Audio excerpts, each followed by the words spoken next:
The price of Bitcoin, the price of Ethereum, what is affecting the markets right now? What has markets spooked?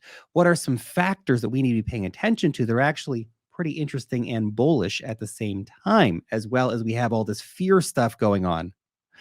Well, let's talk about it. And let's start off by talking about the price of Bitcoin. So overnight, we saw the price of Bitcoin come down to around $25,300 in a sell-off happening. Basically, the market coming down and looking for liquidity once again, which apparently it found because buyers did step in around the $25,300 range, push the price back up to above $26,000, which has kind of been the safe zone, the comfort zone, maybe we should say, for Bitcoin over the last week, approximately, since the major sell-off started. Pretty interesting stuff. I think as long as we can hold above 25K, yeah, things might be okay. Question is, can we hold above 25K?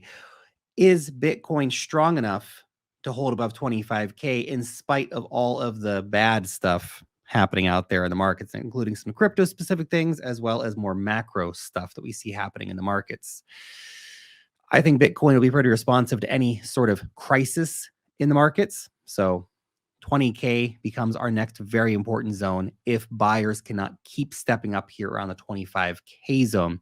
Interesting to point out, though, we are seeing the MACD potentially looking for a bottoming moment here. Now, it's interesting to see we had this massive run up in the MACD. And back in July, we actually had our bearish crossover. And yeah, we've had some interesting price action, let's say, since that time. However, we are now, once again, with the MACD coming down to a very low moment where we're actually seeing a potential bottoming out of the MACD, which could then set us up for a new run higher if we get, of course, that bull cross happening on the MACD. So that's definitely something to keep an eye out for, what these different indicators are showing us in terms of how momentum is forming up in the markets. Stochastic as well, looking relatively bottomed out. Been that way since, of course, the big crash, but looking relatively bottomed out, potentially looking for a move up. Also interesting, of course, our RSI for Bitcoin still massively oversold. So we're still well below the 30 line, which is our oversold mark. That is the mark that generally says, well, if you're buying in this area, historically buying when the RSI is oversold like this has been a pretty good decision. Not financial advice, can't tell you what to do with your money. Just saying what historically has proven to be true. So it's pretty interesting to see it still remaining in such a strong oversold state here. How long that'll last, of course, is anybody's guess, but currently that is where we are at for the price of Bitcoin. Now, one big wild card right now, and I don't think enough people are paying attention to this, is Grayscale. You see, Grayscale, man. Grayscale. These guys, I tell you, they were so instrumental in the big run-up because they locked all this Bitcoin away, but they could also be pretty instrumental in a lot of other crazy happening in the markets. Of course, the digital currency group's been in all kinds of financial and legal trouble recently. They got a lot of exposure to a lot of the bad things that have happened in the markets over the last 2 years. Anyway, Grayscale apparently is on the cusp of winning Bitcoin's biggest prize, a Bitcoin ETF. So Grayscale, they've got about 680,000 Bitcoin. I think that's around the right number, locked up in GBTC, which is their Bitcoin trust. Now, it's a one-way street for the Bitcoin trust. You basically take your Bitcoin, you lock it up in the Bitcoin trust, and that's kind of where it sits. Now, currently, the price for GBTC trades at a discount to the actual price of Bitcoin. That's attracted in some different buyers over time who think that, well, eventually I can play a long-term game here. Eventually I'm going to buy this at a discount. Those discount buys will turn out okay. But now we could be on the eve of seeing Grayscale, because the Grayscale actually sued the SEC and said it's unreasonable that you won't let us convert this Bitcoin trust into a Bitcoin ETF, especially considering all the futures products that you've approved, et cetera, et cetera. Now, if the Grayscale Bitcoin ETF gets approved, especially if it gets approved before BlackRock and before Invesco and before Fidelity and before every other Bitcoin ETF that's out there trying to get in on the game, this presents some problems for the market, because once the Grayscale Bitcoin ETF opens up, it'll also open up for redemptions. That means that 682,000 Bitcoin, somebody's going to be able to sell. Now, look, maybe not everyone's going to sell. Of course, not everyone's going to sell. Maybe some people are going to sell. Maybe some people will sell. How much selling would be problematic? 10% of that, 68,000 Bitcoin. Remember, every time the US government moves 9,000 Bitcoin, everybody loses their minds, freaks out. What's going to happen when all this Bitcoin hits the markets? Especially if there's no other Bitcoin ETFs coming at the same time to absorb volume and kind of level things out. If the Grayscale Bitcoin ETF is approved and comes first, and there's no other Bitcoin ETFs to absorb volume, we're right now struggling to hold 25K. What happens if we get a bunch of people looking to redeem? Some of this Bitcoin that's locked in there is well into profit. Some of these people were buying GBTC when Bitcoin is at 15 or 16K on spot price, and the GBTC price was like $10 or $11,000. These guys are in profits right now. Some people have doubled or even tripled their money. I think it would be illogical to consider nobody will try to redeem Bitcoin and sell it. So it'll be very interesting to see. Now, doesn't mean everybody's going to do it. In fact, a majority may hold. A lot of these people might be, old-time Bitcoin dudes who have no interest in selling. A lot of these guys might be institutional players. Can't trust institutions. They're not really your friends, but they may not want to sell anyway.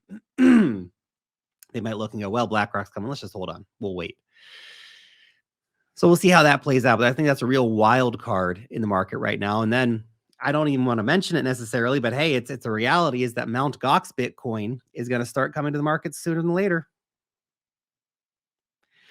And these things are happening at a time of relative weakness. I mean, not the sell-off last week. Yeah, okay, great. There's a sell-off. Not a big deal.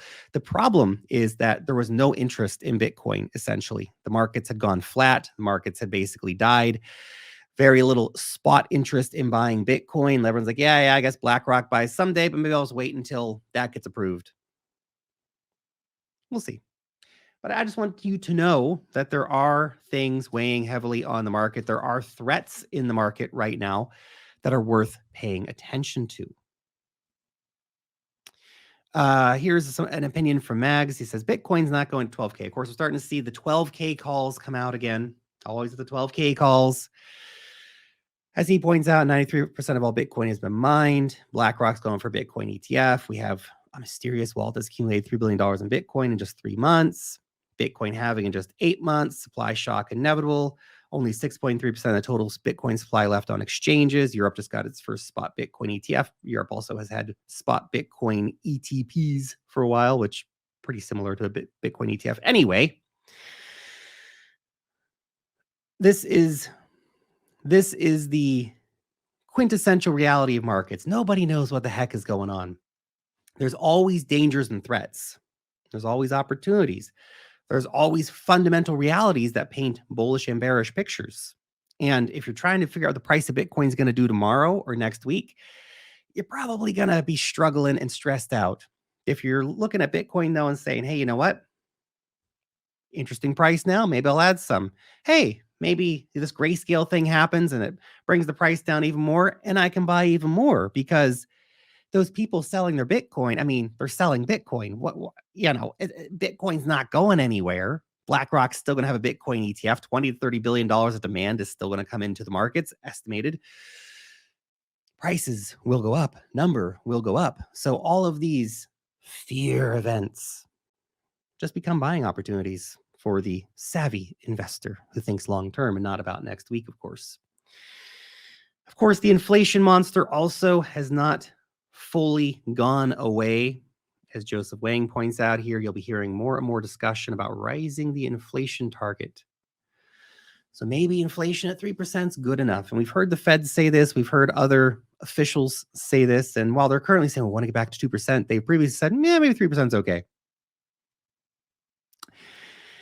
So we'll see how that plays out, of course, but inflation could be a sticky problem. And yeah, we've come back down from 9.1% or something down to, well, 3.2%. Currently, we hit 3% last month, but now we're back up to 3.2% this month. So slightly problematic to see inflation going back up. Obviously, you don't want to see a big spike in inflation that could bring us right back to the same problems. And of course, mean that interest rates could stay higher longer than expected, which would probably weigh pretty heavily on the markets, to be honest. Also, as Game of Trades points out here, the 10-year Treasury yield has hit its highest level since 2007, November 2007. Yikes. Not a great time to be compared to, obviously. But there's definitely something afoot in bond markets, and bond markets are big markets, and dysfunction in those markets can break a lot of things. It's like a big, slow-moving iceberg. When it hits something, crash. That's what. Before we get into the Ethereum charts and Ethereum news, if you are a trader, you need to get yourself an account over on BYBIT. It is the best place to be trading crypto.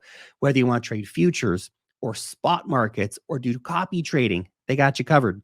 Plus, if you use that link down below in the description to get signed up, you'll be eligible for up to $30,000 in deposit and trading bonuses, as well as exclusive fee discounts. So if you are a cryptocurrency trader, then go ahead and check that out. Let's talk about Ethereum real quick. Interesting for Ethereum because we broke out of this big triangle that had been forming up here for quite a while. Broke to the downside, of course. Price of Ethereum coming all the way back down to $1,530 the other day, since recovering slightly. Of course, basically following along with Bitcoin. We lost the 50-day EMA.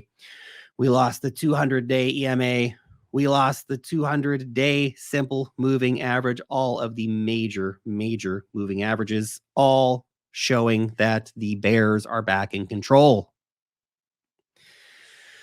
Remember, 200-day moving average, that's our bull bear line for Bitcoin, for Ethereum. Above it, markets are doing pretty good. Below it, oh boy, buying opportunities, of course, but we all want to see the price go up at some point, obviously, not just down all the time. It gets a bit depressing. And what is interesting, though, is that we are potentially starting to see this Ethereum sell-off bottom out on the MACD. Not definitive yet. I'd like to see that line move over a bit more, but we could be seeing that, of course, coming up. And if this is a bottoming out moment, when the MACD bottoms out, starts reversing, that's when you could get a decent price move coming in for the markets back up. Remember, sell-offs are usually followed by rallies. It's kind of how it works in markets. And the RSI, of course, for Ethereum also dramatically oversold. As oversold as it has been for quite a while. Last time we were this oversold, it's been a few months, all the way back to June 2022 in the big Celsius Three Arrows Capital big crash there. We have not had the RSI this badly oversold since that time. So again, opportunity arises in the markets. Question is what you do with that information. Everyone's answer, of course, will depend on them. Also, some interesting data here I want to share from the DeFi investor. Great chart here that he grabbed off of Artemis, basically showing that Ethereum exchange reserves have been just plummeting. Now, they've been plummeting for a while since, again, the COVID sell-off when we had basically peak supply for Bitcoin and Ethereum on exchanges. Ever since that time, we've seen the supply dwindling dramatically. In fact, just since the start of the year, we've seen millions of Ethereum taken off of exchanges, millions of ETH ripped off exchanges. A lot of that's gone into staking, about 22 million ETH or something like that, staking at the moment. So there's more Ethereum in the staking contract than there is available on the markets to buy, at least on centralized exchanges. I know the Ethereum ecosystem, a lot of that action is happening on decentralized exchanges, whether it be Uniswap or whatever else. A lot of Ethereum is in DeFi, Ethereum as an asset being used very heavily, but still that amount of ETH on exchanges, not super high, especially when you consider the price catalysts of if we get a Bitcoin ETF approved, well, then how long until we get an Ethereum spot ETF approved? Probably not that long. Also, some interesting data here from Delphi Digital. This is quite fascinating. So, daily transactions on Coinbase's base Ethereum layer 2 have now surpassed Optimism and Arbitrum combined. That's crazy, man. A lot of money is over there chasing all the hot new things on the base chain. So it hit about 1.3 million transactions yesterday, and Arbitrum and Optimism combined came in around 1 million together. So obviously Optimism and Arbitrum still getting a lot of attention. Those two layer 2s combined doing as many transactions per day as the Ethereum main chain, but Base came in and just zipped right up. Of course, a lot of that's people playing with Friend Tech, which I've got a Friend Tech account now. I don't particularly love Friend Tech. I think the user experience is pretty bad. The shares model's kind of dumb. But hey, maybe I get an airdrop at some point in the future for playing around with that. Don't go buying my shares, guys. I'm just getting that for the airdrop, okay? But it's pretty interesting to see so much activity happening on Base. Can that momentum stay? We shall see. But it's still pretty damn noteworthy because we got to remember, between these three networks, we have almost 2.5 million transactions per day, and every single one of those transactions acquires Ethereum. And most of these chains are heavy in the Ethereum DeFi space, meaning ETH gets bridged over, ETH gets locked up into different DeFi protocols, or deposited. Maybe locked up is not the right way to say it. Deposited into different DeFi protocols. Yeah, pretty interesting stuff. But it's still definitely bear season for most crypto chains at the moment. This is from Into the Block. The number of AVAX holders in profit has reached an all-time low. Yikes. That's me. That's me. I'm one of those people. Got the AVAX bag. Crikey. But a lot of crypto assets are like this. And look, a lot of these are going to come back. I hope AVAX is going to be one. That's why I have a bag. But definitely there's still a lot of extreme pain for altcoin holders out there. A lot of altcoin bags deeply underwater. It's painful. As Chris Berniski points out here, while 2019 is useful context, I don't think that Bitcoin, Ethereum, and Solana make new lows in 23. 2022 was the low IMO. That doesn't mean we don't take a punch, but if right, it means the long-term uptrend will continue into 2024, 2025. Be wary of bottom vultures that'll never buy. And I think that's a great sentiment right there. Be wary of bottom vultures that will never buy. See, there's all these people out there who like to talk a good game. And the reality is that a lot of these people who are out there fudding like crazy, they're not going to buy. They're not going to buy. If Bitcoin went down to 12K today, they'd say it's going to 3K. If it went to 3K, they'd say it's going to 1K. How do I know this? Because the exact same things happen every bear market cycle. I remember back December 2018, everybody had Bitcoin's down 3K. I'm not buying here. It's going to 1K. It's going to 0. I'll buy it when it's $1. Okay. Sometimes you just got to dollar cost average in, man. Now, some interesting adoption news here before we get into the next big stories. USDT now available at 24,000 ATMs in Brazil. That's pretty big. That's a big fiat on-ramp right there. Brazil's been doing a lot of right stuff when it comes to crypto regulation, crypto adoption, seeing 24,000 ATMs in Brazil, getting ready to feed out USDT to people to let them then ape into all kinds of crypto assets. Pretty big. So that's a great on and off ramp. This potentially exposes millions of people to crypto assets via USDT. Of course, you need to get dollars usually in order to start doing anything. Speaking of crypto dollars, USDC is now launching on 6 new blockchains. Coinbase also increasing its support for stablecoins with an investment in Circle, the company that issues USDC. Very interesting. So we're going to see a lot more liquidity coming in for USDC. And of course, USDC took a big hit after they depegged earlier this year. But pretty big news, nevertheless. Just, again, brings more liquidity into the markets. And more liquidity means more potential for our bags to pump.